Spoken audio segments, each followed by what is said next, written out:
I'm curious, if I was to try to get into their minds, what are they thinking? Like, what are the kind of things they say back to you? I'm sure it's not one thing, but I'm sure it's probably about three different things. But what are the things that are uttering from their minds? Is it culture's being oppressed and we don't want to upset them? We want to repair for them. We want to take away our privilege and not, what is coming from them? Because obviously they think they're right. So it's interesting to me to find out why they think they're right. Yeah, that's a beautiful question. I thank you for it. So there are several elements, but if off the top of my head, one that doesn't capture the full phenomenon, but then we can drill down further, is that they are driven by a sense of what I call faux empathy, right? And it perfectly speaks to the distinction between what I set up originally in our conversation between deontological ethics and consequentialist ethics. If I am a pursuer and defender of truth in a deontological way, then I'm never encumbered by, as I said, the downstream effects of, oh, but if I say that men cannot bear children, that is a statement that is fully founded in truth. Therefore, the fact that there might be 0.01% of people who suffer from gender dysphoria who might be hurt by that statement is of no consequence to me. Not because I'm a mean person, because my desire to defend truth and to navigate through reality supersedes my desire to be full empathetic toward you. Now, that doesn't mean that I'm not a very empathetic person. I'm sensitive and sentimental to a fault, but my desire to defend truth supersedes that. So I think each of these idea pathogens, which we can, I suspect, get into during our conversation. So postmodernism, cultural relativism, social constructivism, they're all different variants of parasitic idea pathogens, but they share one thing in common. They start off with a noble cause, which then in the service of that noble cause, you're willing to murder and rape truth. And I argue, no, I can chew gum and walk at the same time. I could be for individual rights. I could be for fighting for a world free of bigotry without murdering truth in that service. And so let me give you a concrete example. Equity feminism is a great idea that most reasonable people can support, which is that men and women should be equal under the law. There shouldn't be institutionalized barriers for either sex to flourish. So that's great. But then militant feminists took this idea and said, well, wait a second. No, in the pursuit of eradicating, quote, patriarchal sexist ways, we now need to promulgate the idea that men and women are indistinguishable from each other. Men and women do not have any evolved biological based sex differences, because by promulgating that utter nonsense position, then it will better allow us to fight against the sexist status quo. So you could see again how it's consequentialist. In the pursuit of a otherwise noble goal, I'm willing to fudge the truth in the pursuit of that goal. So to answer your question, and hopefully not too long-winded away, they're all coming from what originally seems like a noble place. Why are you marginalizing the noble and peaceful religion of Islam with your facts, Dr. Saad? Why are you marginalizing? Why don't you instead say that all religions have both good and bad people, and all religions could potentially lead to terrorism?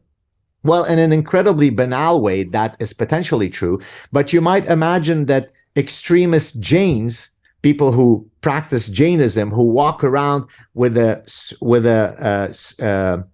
sweeping the floor in front of them, lest they might literally crush an ant. That's how committed they are to never harming any biological organism. You might imagine that extremist Jains might be less likely to engage in terrorist acts than other religions. But according to the noble people at USC, that would marginalize people. So shut your mouth and go, la, la, la, I don't see the truth. So I think that's the reason why they do what they do.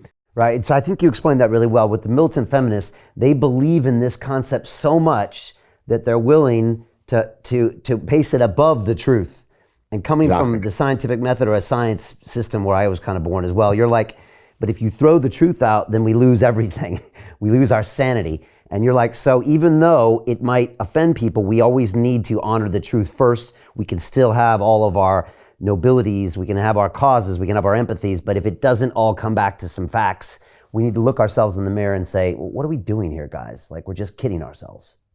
Perfectly right. Exactly right. And that's what frustrates me so much, because the reality is I'm probably more sentimental and sensitive than all of these people. That's why I call it faux empathy, because when you drill down with a lot of these people, they really are, they're authoritarian, but they protect themselves with the cloak of so-called progressivism. But nothing in what they do is actually consistent with truly classical liberal values. And that's why I get so frustrated. So to go back to your earlier question about, do I think that they're aliens? I look at them with the incredulity as though they are aliens, because so the first gentleman who spoke that I said is a very well-known psychologist. I mean, if you look objectively at his scientific output, you'd say, I mean, obviously this person is not, a babbling idiot. I mean, he's a very accomplished psychologist. He used to be at University of Michigan. Now he's at USC. He certainly has had a wonderful, esteemed career, and yet he is fully parasitized. He's a complete zombie.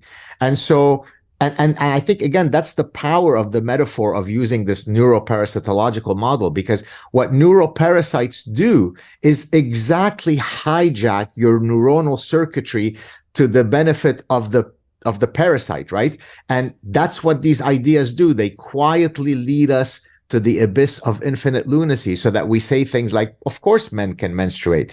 Of course you can have 6'4" biological males competing with 5'1" biological women. And there are no innate differences between these two.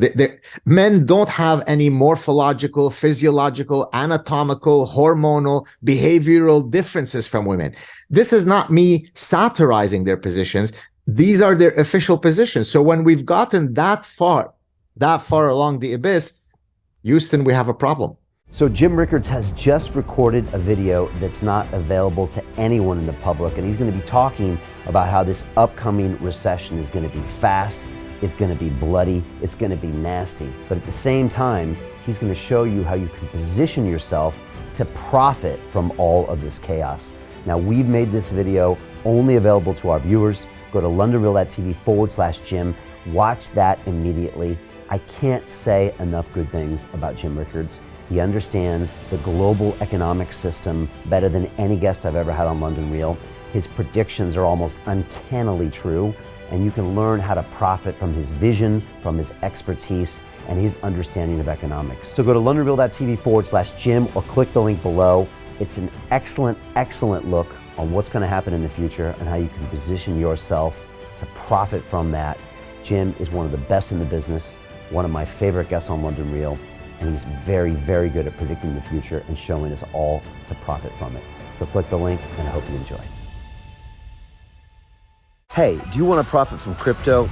Then join my DeFi Academy. The Crypto DeFi Academy will help you create generational wealth. But don't take my word for it. Listen to my students. When I first got into crypto, I remember thinking to myself, I need to learn more. Brian Rose, learning crypto, learning DeFi, got to do it.